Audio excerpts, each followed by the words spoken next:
Temos o primeiro jovem lá no início, o jovem José, que foi vendido pelos próprios irmãos e vendido depois pelos comerciantes para Potifar, morou na casa de Potifar. Depois ele foi injustamente acusado e foi para a prisão. Foi prisioneiro por muitos anos, mas serviu com excelência na prisão também. Então nós temos que aprender com esses jovens que, mesmo durante o cativeiro, mesmo estando cativos, carregavam as boas novas do Senhor. Não as boas novas de salvação, porque era quem nos falava sobre Jesus, mas as boas novas de quem era Deus. Eles sabiam de onde eles tinham vindo, para o que é que eles deveriam falar, como é que eles deveriam se portar, todas as normativas do reino eles sabiam. E nós, enquanto filhos, nós somos participantes de um reino. Eu sempre falo isso com os irmãos. E eu me sinto muito, muito feliz em participar de um reino, em saber que eu sou filha do rei, em saber que existe um reino em que eu participo, em que a minha família trabalha por um bem muito maior do que os meus benefícios próprios. A igreja trabalha por uma causa muito maior do que o que o mundo pode entender. Esses homens, por onde andaram, José foi alguém muito importante naquele período, para que durante um período de muita servidão, um período de muita dificuldade, a humanidade fosse salva através da vida dele. Ele foi prisioneiro, serviu na prisão, foi exemplo na prisão, e depois, quando a humanidade passa fome, passa por um momento muito difícil, Deus usa justamente esse José que tinha servido na prisão, que foi fiel ao Senhor em todos os dias da vida dele. Deus usa esse homem para que alimentasse toda uma geração, para que salvasse todo o povo, inclusive os seus irmãos que retornam. Nós aprendemos o quanto nós devemos sempre devolver o bem àqueles que nos fazem mal. Isso é participar do reino. Isso é entender o reino, que ele é muito maior do que nós, ele é muito maior do que as circunstâncias, ele é muito maior do que a nossa rotina. O reino é muito maior. Jesus é muito maior do que o nosso dia a dia. E quando a gente entende isso, a nossa vida começa a ter sentido. Por que é que nós temos pessoas tão depressivas, temos pessoas tão preocupadas? Porque elas são ansiosas, se preocupam muito com o amanhã, se preocupam muito com o passado, porque elas não conhecem, não sabem depender de um pai. Uma vez durante o Atos eu até disse isso, foi uma mensagem que abriu a minha mente e falava assim, até trago, talvez eu já tenha falado isso aqui para os irmãos. Eu quero que os irmãos voltem e se lembrem de quando eram crianças. Quando vocês eram crianças, vocês se preocupavam com o alimento que vocês iriam comer amanhã? Se eu perguntar para qualquer criança que está aqui, o que você vai comer amanhã? Eu não sei, mas eu sei que eu vou comer. Ela tem certeza que ela vai comer. Ela tem certeza que o pai dela, a mãe dela, vai suprir de alguma forma. Os irmãos, quando eram pequenos, se preocupavam porque estava chegando frio e não tinha roupa para vestir quando vocês eram crianças. A gente não tem essas preocupações, porque a gente depende de um pai e tem certeza que esse pai vai prover. E a nossa vida espiritual, quando a gente entende do reino, que nós somos filhos de um rei, por mais que isso seja muito difícil, porque nós vamos crescendo, né? Tem até um livro que fala: quero ser como criança, te amar pelo que és, voltar à inocência. Porque às vezes eu sou levado a acreditar em mim mesmo, a acreditar nas minhas próprias inteligências, a acreditar nas minhas próprias forças. Eu sou levado a acreditar que eu posso mover alguma coisa quando eu não posso. Nós somos totalmente dependentes de Deus. E quando somos dependentes e aceitamos o nosso lugar de submissão a Deus dentro do reino, nós somos mais felizes.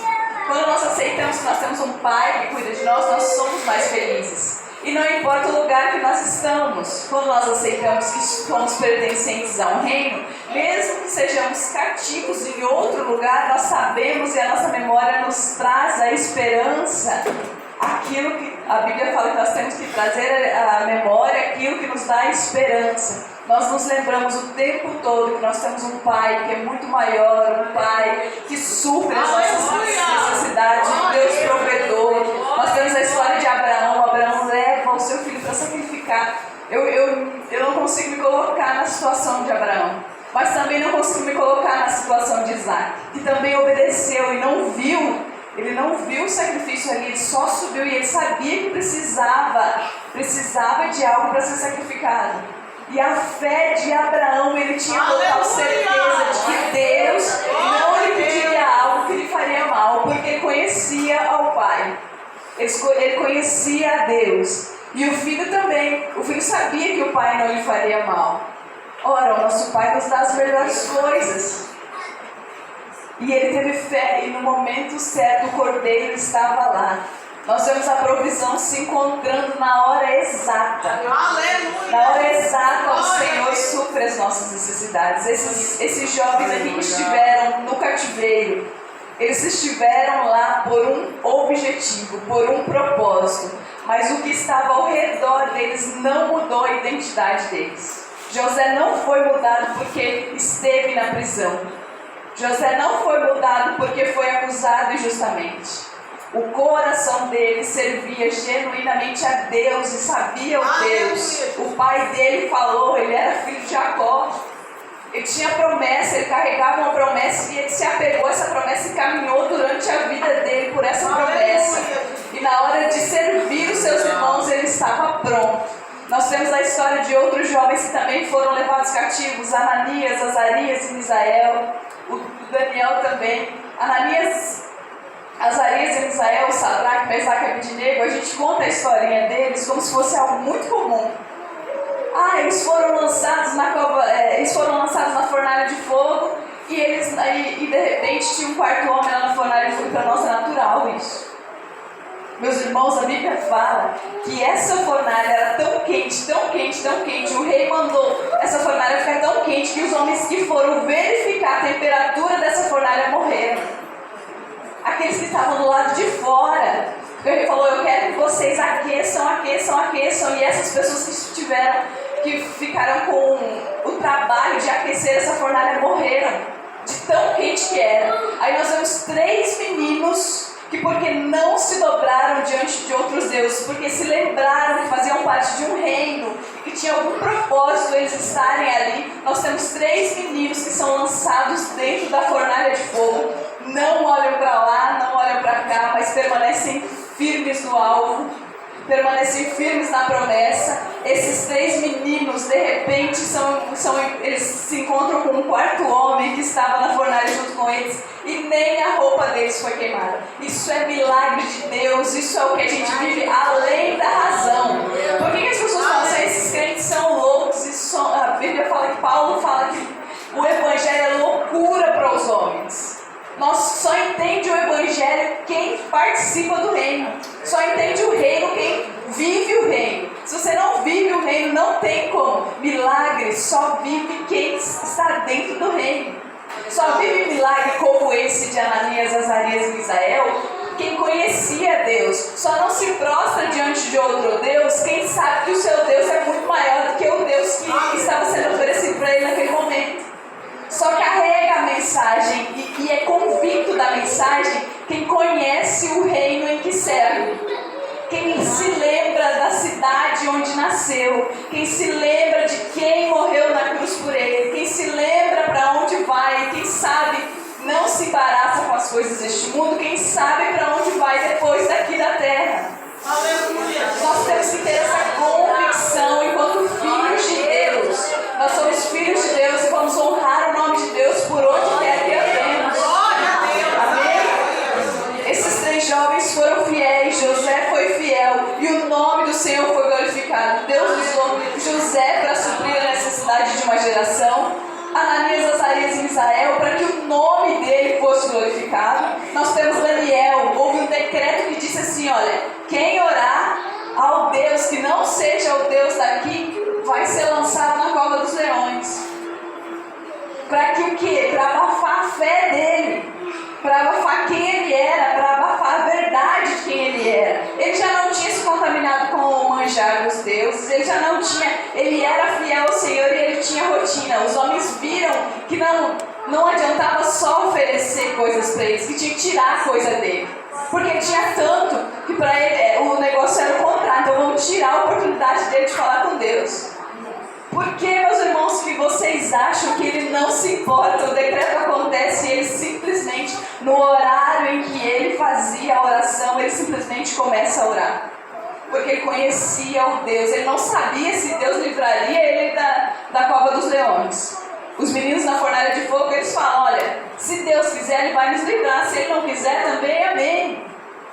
Paulo fala muito sobre isso, sobre o reino, ele fala, ó, o morrer é lucro para nós. Porque nós vamos para um lugar muito melhor que esse. Nós vamos lutar aqui na terra assim para que o nome de Deus seja glorificado, mas ó, a nossa vida aqui é passageira. E o nosso Deus vai cuidar de nós. Eu creio que o Senhor vai cuidar das nossas necessidades. Se nós nos unirmos em oração, se nós buscarmos em oração ao Senhor e conhecermos, e buscarmos todos os dias conhecer mais de Deus. Conhecer mais sobre o reino em que ao qual nós pertencemos. Nós temos que saber falar para as outras pessoas e convidar elas para esse reino. Daniel não para em momento algum, e a história conta que esse Daniel foi sim lançado na cova dos leões. O próprio rei ficou orando por ele, intercedendo, aprendeu provavelmente com ele e ficou falando, olha Deus, se for possível que os leões não comam ele. No outro dia, ele vai lá e chama Daniel e ouve a Daniel. Daniel está vivo, isso é um milagre. E para nós que somos cristãos, é muito natural contar essas historinhas, porque a gente escuta desde que a gente é criança na escola dominical. Mas é sobrenatural, tão sobrenatural, nós temos que repensar às vezes as historinhas, que depois esses mesmos homens que mandaram fazer o decreto são lançados na cova, eles não dá tempo de chegar no chão e os leões despedaçam eles. E a gente não lembra disso. Daniel foi livrado na cova dos leões. Sadraque, Mesaque e Abednego não pegaram fogo, mas assim, é algo muito sobrenatural. Viver com Deus não tem nada a ver com razão, não tem nada a ver com diagnóstico, não tem nada a ver com o que a sociedade fala. É muito além de tudo isso. Nós temos aqui a história de uma menina que foi enviada cativa.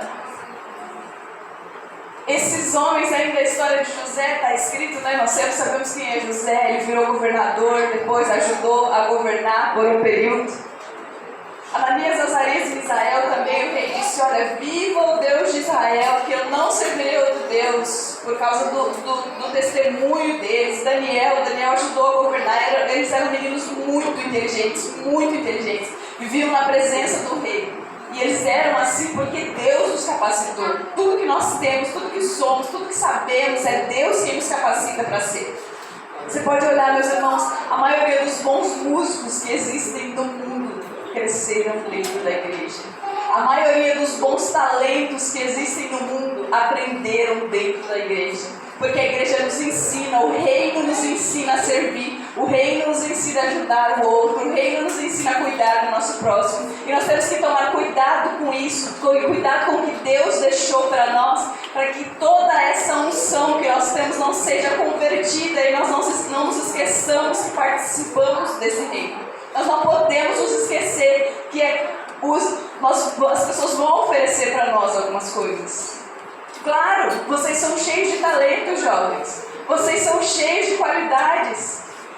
O mundo vai oferecer coisas, mas vocês permanecerão fiéis e não vão se contaminar, porque o Deus de vocês é capaz de levar um homem de uma cova de leões, é capaz de livrar homens da fornalha de fogo. O Deus de vocês faz sobrenatural. Então, quando a gente entende o tamanho que é Deus, não existe nada no mundo que se compare a esse Deus. Vocês conseguem entender que não existe dinheiro no mundo que exista tamanho, profundidade, não tem tamanho, profundidade, largura. Quando nós entendemos o que é o reino, não existe nada. E quando eu digo nada, é porque eu não sei nem descrever o tamanho do que é, a honra que é servir esse reino, a honra que é adorar. Essa menina, ela foi levada cativa para a Síria. E Naamã era o chefe do exército do rei da Síria, ele tinha uma lepra. Provavelmente não era a mesma lepra que nós temos hoje a gente trata como rancerias, mas ele tinha uma doença de pele muito grave, e essa menina viu isso. E ela sabia que lá na cidade, lá de onde ela veio, existia um homem de Deus que podia curar. Porque não era normal na Síria que os homens fossem curados. Ele estava esperando morrer, mas ela se lembrou de que lá de onde ela veio existe um Deus que pode muito além. Ela escutava as histórias de Abraão, de Jacó, ela escutava as histórias de José, ela escutava as histórias do povo de Israel, ela sabia de onde ela tinha vindo. Independente de estar no cativeiro, ela se lembrava sempre para onde ela ia. Independente da nossa vida aqui na terra, nós temos que nos lembrar todos os dias para onde fomos, quem somos no reino, o que nós devemos fazer, como nós devemos servir, como nós devemos ser exemplo, como independente do cativeiro, independente das pessoas que nos fazem mal, nós vamos tratá-las bem, porque o nosso alvo é muito maior do que o que o mundo pode dimensionar. A nossa vida é muito mais do que o que esse mundo pode nos oferecer. É muito bom ser abençoado aqui, mas é melhor ainda ter certeza de que nós estamos caminhando por um objetivo. Paulo fala: prossigo para o alto, pelo prêmio da soberana vocação de Deus em Cristo Jesus. Talvez nós vamos ganhar honrarias como Daniel ganhou, como José ganhou, foram governadores, foram ali os segundos do rei, mas talvez nós não vamos ganhar honrarias como essa menina, que esse homem foi curado, ele foi até lá, teve a sua pele limpa e ninguém mais falou nada sobre a menina. A gente não sabe o que aconteceu com ela. Talvez a nossa passagem seja como a dessa menina, e mesmo assim nós seremos fiéis ao Senhor, porque nós não